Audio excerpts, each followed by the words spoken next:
पूरे इलेक्ट्रोस्टैटिक्स को 3 मिनट के अंदर खत्म करने वाले हैं। ध्यान से सुनो and make sure to hit that like button. ये अपना कूलम्स लॉ है, वही किसी मीडियम में नीचे में अपने को एप्सिलॉन आर आ जाता है। किसी फाइनाइट लाइन चार्ज वायर की वजह से आपके पास ई परपेंडिकुलर ई पैरेलल दोनों होगा। थीटा 1 थीटा 2 अगर 90 डिग्री को अप्रोच करेगा, this becomes infinite wire, E is equal to 2k lambda by D. Ring के एक्सिस पे इलेक्ट्रिक फील्ड इतना होगा। इसका ग्राफ ध्यान में रखिएगा, R by root two minus R by root two पे ई की वैल्यू मैक्सिमम होती है। एक चार्ज डिस्क के वजह से इलेक्ट्रिक फील्ड की वैल्यू इतनी होगी, और यही अगर हमको इनफाइनाइट शीट बन जाएगा, this become sigma by 2 epsilon not. आपके पास अगर एक हॉलो कंडक्टर हो, सॉलिड कंडक्टर हो या फिर हॉलो नॉन कंडक्टर हो, इन तीनों ही केसेस पे चार्ज आपको सरफेस पे होगा। अंदर में इलेक्ट्रिक फील्ड आपको जीरो होगा, बाहर में आपको इनवर्सली रिलेटेड होगा। अंदर में पोटेंशियल कांस्टेंट होगा, बाहर में इनवर्सली प्रोपोर्शनल होगा।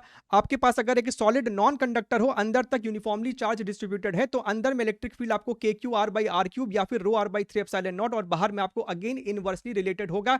पोटेंशियल आपको अंदर में पैराबोलिक बिहेवियर होता है और बाहर में आपको इनवर्सली रिलेटेड रहता है। रिंग के एक्सिस पे पोटेंशियल आपका इतना रहेगा, और ग्राफ आपको याद रहना चाहिए। सेल्फ एनर्जी इस केस में 3kq² 5r, और अगर हॉलो शेल होगा उस केस में आपको kq² 2r रहने वाला है। नॉन यूनिफॉर्म चार्ज डिस्ट्रीब्यूशन में जहां पे रो आपको आर का फंक्शन होगा, electric field always kqn upon r² से दिया जाएगा। जहां पे qn कैसे लिखते हैं आप इसको ध्यान से देखिएगा।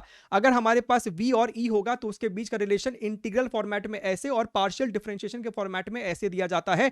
Dipole moment is your charge into separation between them. इसी डाइपोल के इक्वेटर पे इलेक्ट्रिक फील्ड का जनरल फॉर्मूला आपको ऐसा रहता है। और अगर ये शॉर्ट डाइपोल है जहां पे small R is much more than small A, PK by R cube, potential आपको हमेशा जीरो होने वाला है। इसी के एक्सिस पे जनरल फॉर्मूला ये है, शॉर्ट डाइपोल के लिए 2pk बाई आर क्यूब होगा। पोटेंशियल का जनरल फॉर्मूला ये होगा, और शॉर्ट डाइपोल के लिए pk बाई आर स्क्वायर रहने वाला है। जनरल पॉइंट पे इलेक्ट्रिक फील्ड का इक्वेशन और पोटेंशियल का इक्वेशन आपको याद रहना चाहिए। Torque on a dipole is your p cross e। वही डाइपोल अगर हमको इलेक्ट्रिक फील्ड में, यूनिफॉर्म इलेक्ट्रिक फील्ड में ऑसिलेट कर रहा है, तो time period is given by this equation, potential energy is your minus p dot e। एक शॉर्ट डाइपोल पे नॉन यूनिफॉर्म इलेक्ट्रिक फील्ड में जो फोर्स लगता है that is your minus p into D by dx। Gauss law अपने को ध्यान में रहना चाहिए, जहां पे qn is only the charge inside the Gaussian surface. Example के लिए पूरे सरफेस से फ्लक्स आपको q बाई एप्सिलॉन नॉट है, तो भैया आधे वाले सरफेस से आपको सिर्फ q बाई 2 एप्सिलॉन नॉट होने वाला है। आपके पास अगर दो आइडेंटिकल कंडक्टर से डिफरेंट चार्ज q1 q2 है, दोनों को आपने अगर कनेक्ट कर दिया, दोनों के सरफेस का पोटेंशियल भी सेम हो जाएगा और चार्ज दोनों आपस में आधा आधा बांट लेंगे। Surface charge density is inversely proportional to radius of curvature. अगर आपके पास एक कंडक्टिंग इनफाइनाइट शीट है, तो भैया यहां पे चार्ज दो सरफेस बन जाता है, तो आपके पास बाहर में इलेक्ट्रिक फील्ड टोटल होगा सिग्मा बाई एप्सिलॉन नॉट।